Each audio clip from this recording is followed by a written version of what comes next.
তোমাদের কয়েকটা কথা জিজ্ঞেস করবো, দেখি ঠিক ঠিক বলতে পারো কিনা। রেডি? আচ্ছা বলো তো, চাঁদ বড় না সূর্য বড়? সূর্য।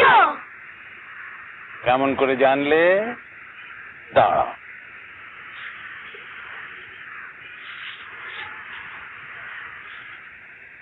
এই হলো চাঁদ, এই সূর্য। আকাশে তো দুটোকে দেখে একই সাইজ মনে হয়। সূর্য অনেক দূরে। কত দূরে? আমি বলছি, সূর্য 9.5 কোটি মাইল দূরে, আর চাঁদ মোটে 5 লক্ষ মাইল। তাই তো দুটোকে এক মনে। আচ্ছা ধরো চাঁদ যদি 5 লক্ষ মাইল দূরে না হয়ে 2 লক্ষ মাইল দূরে হতো, বড় দেখাচ্ছে। এইরকম, এই তো। আর ধরো যদি চাঁদ 8 লক্ষ মাইল দূরে হতো, অনেক ছোট দেখাচ্ছে, অনেক ছোট মনে। এটা এইরকম তো। কিন্তু তা তো হলো না, চাঁদ ঠিক এমনই দূরে হলো যাতে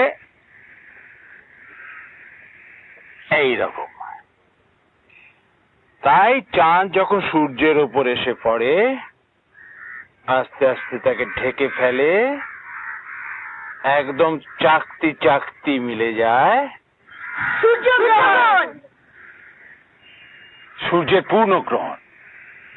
আবার পৃথিবীর ছায়া যখন চাঁদকে ঢেকে ফেলে, তখন একেবারে চাকতি চাকতি মিলে যায় চন্দ্রগ্রহণ। পূর্ণ, চাঁদের পূর্ণগ্রহণ। কি করে হয় বলো তো?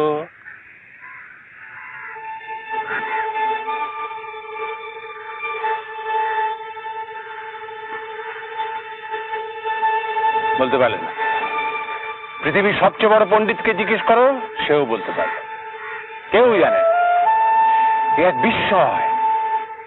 আমি বলি বিশ্ব ব্রহ্মাণ্ডের সবচেয়ে বড় বিস্ময় সূর্য আর চাঁদ, দিনের রাজা আর রাতের রানী, আর চাঁদের উপর পৃথিবীর ছায়া, সব এক সাইজের চাঁদ।